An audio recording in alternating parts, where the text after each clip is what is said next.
तोंडाची चव वाढवण्यासाठी झणझणीत हिरव्या मिरचीचा ठेचा किंवा खरडा कसा करायचा ते बघूया. पण त्याआधी चॅनेलवर जर नवीन असाल तर चॅनेलला नक्की सबस्क्राईब करून शेजारचे बेल आयकॉन पण प्रेस करा आणि व्हिडिओ आवडला तर लाईक आणि शेअर पण करा. चला तर मग रेसिपीला सुरुवात करूया.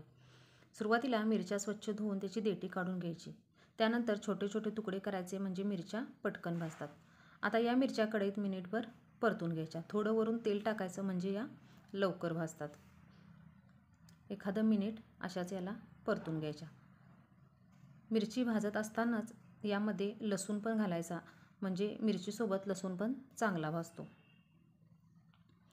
चांगलं मिरची आणि लसूणला डाग पडेपर्यंत भाजून घ्यायचं. मिरची आणि लसूणला असे डाग पडायला लागले की त्यानंतर यामध्ये कांदा घालून घ्यायचा. इथं मी 2 मोठे कांदे वापरलेले आहेत. आता कांदा देखील लवकर भाजावा म्हणून वरून थोडंसं तेल घालून कांदा चांगला ब्राऊन होईपर्यंत भाजून घ्यायचा. गॅस पूर्णपणे आपण मीडियम ठेवायचा. फुल गॅस करायचा नाही, लो पण करायचं नाही. मीडियम गॅसवर कांदा ब्राऊन होईपर्यंत भाजून घ्यायचा. कांदा भाजत आला की यामध्ये एक मोठा मी इथं टोमॅटो बारीक चिरून घेतलेला आहे, तो देखील यामध्ये घालायचा. आता यामध्ये अजून वरून थोडं चमचाभर तेल घालून घ्यायचं. थोडंसं तेल घालून पुन्हा याला 1 मिनिटभर म्हणजे टोमॅटो शिजोपर्यंत असंच मिक्स करत राहायचं. आता हे शिजत असतानाच आपण यामध्ये थोडीशी कोथिंबीर देखील घालणार आहे.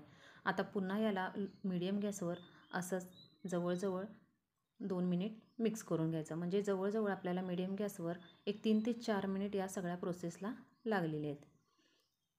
आता जवळजवळ 3 ते 4 मिनिट झालेले आहेत आणि आपलं सगळा हा कांदा टोमॅटो सगळं मिक्स करून झालेलं आहे.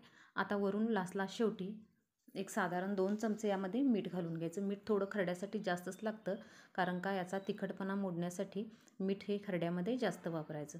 आता इथं आपलं हे सगळं सारण तयार झालेलं आहे. आता हे पूर्णपणे आपण थंड करून घ्यायचं आणि थंड करून झाल्यानंतर याला आपण एका मिक्सरच्या भांड्यामध्ये काढून याला बारीक करून घ्यायचं.